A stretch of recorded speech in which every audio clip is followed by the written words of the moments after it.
Aduh, panas, lapar. Siang-siang gini kayaknya enaknya makan makanan khas Indonesia. Tapi harus yang murah juga. Enaknya apa nih? Ini apa nih? Menarik nih kayaknya. Soto ayam Lamongan, pecel lele ayam goreng. Celele enak nih kayaknya nih. Kita langsung coba aja, langsung masuk aja.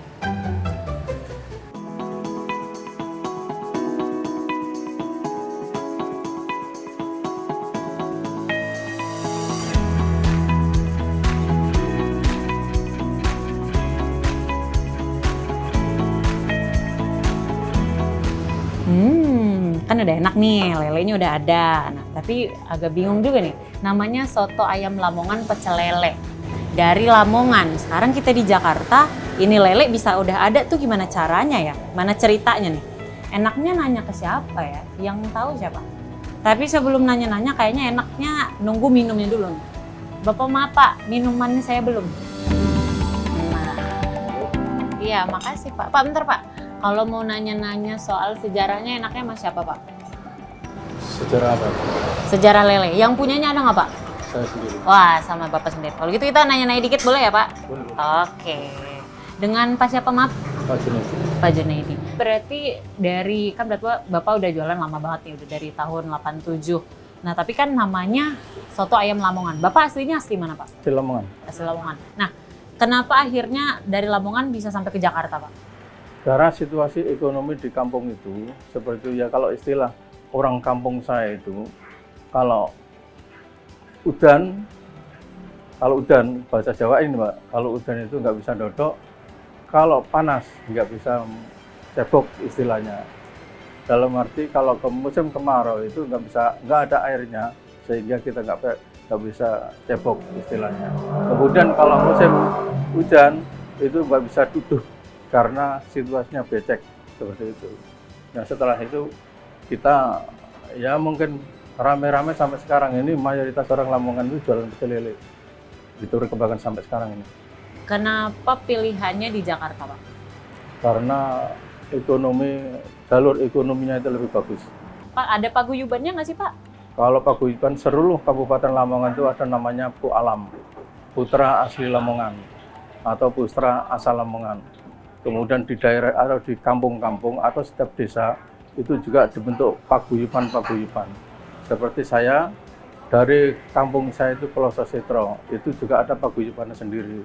Itu namanya Al Islah. Kebetulan saya ketuanya. Nah tapi itu rata-rata pada jual pecel lele juga atau beda-beda Pak? Mayoritas pecel lele.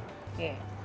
Nah Pak, kalau misalnya nih, kan awalnya apakah memang pecel lele ataukah soto ayam dulu yang ada dari Lamongan baru kemudian berkembang jadi pecel lele? Kalau awalnya soto ayam Madura awalnya itu.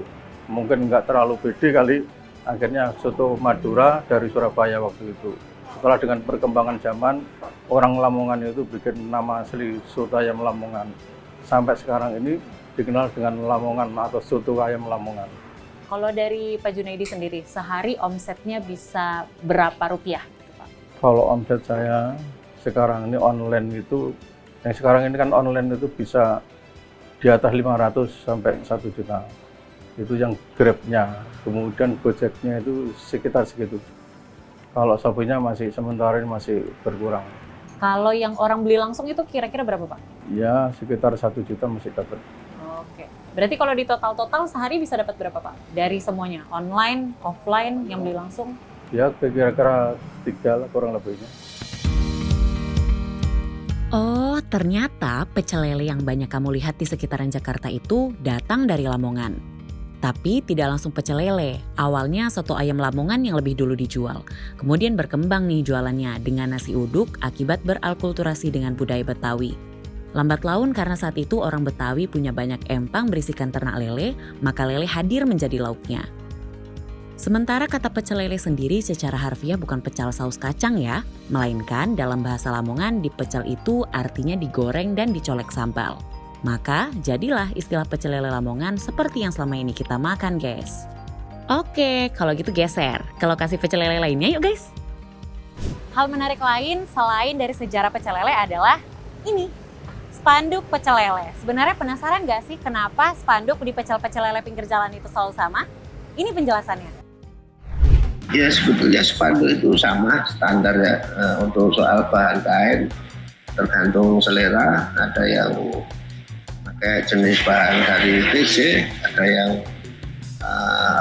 ditoren dan sebagainya, itu hanya jenis kainnya aja. Yang penting warna dasarnya itu kebanyakan rata-rata itu warna putih dengan prosesnya itu. Nah, di situ tinggal nanti proses desain sesuai dengan keinginan konsumen, menu-menu apa yang mereka jual. Nah, disitulah nanti kita desain sesuai dengan keinginan, termasuk jenis font dan sebagainya. Itu rata-rata itu hanya kesukaan si pengrajin itu sendiri. Ya, ada 1-2 orang request soal jenis fontnya ini kayak ini. Nah, itu ada sebagainya, tapi rata-rata jenis font tergantung si pengrajin itu sendiri. Itu sebetulnya unsur kreativitas dari si pengrajinnya itu sendiri. Itu bukan tanpa alasan. Alasan utama itu biar pewarnaan itu ketika dilihat di malam hari menambah pamor warung itu sendiri, biar kelihatan jreng, di konsumen tertarik. Oh, ini ternyata jualan lele, dari ciri khas spanduknya itu udah tahu dari pemilihan warna kayak stabilo seperti di belakang saya ini. Untuk sekarang ini harga itu semacam kayak apa ya, kesetaraan. Jadi seluruh pengrajin untuk yang standar itu rata-rata kisaran 140.000 per meter. Dengan lebar kain kita 135 cm lebar ke bawah.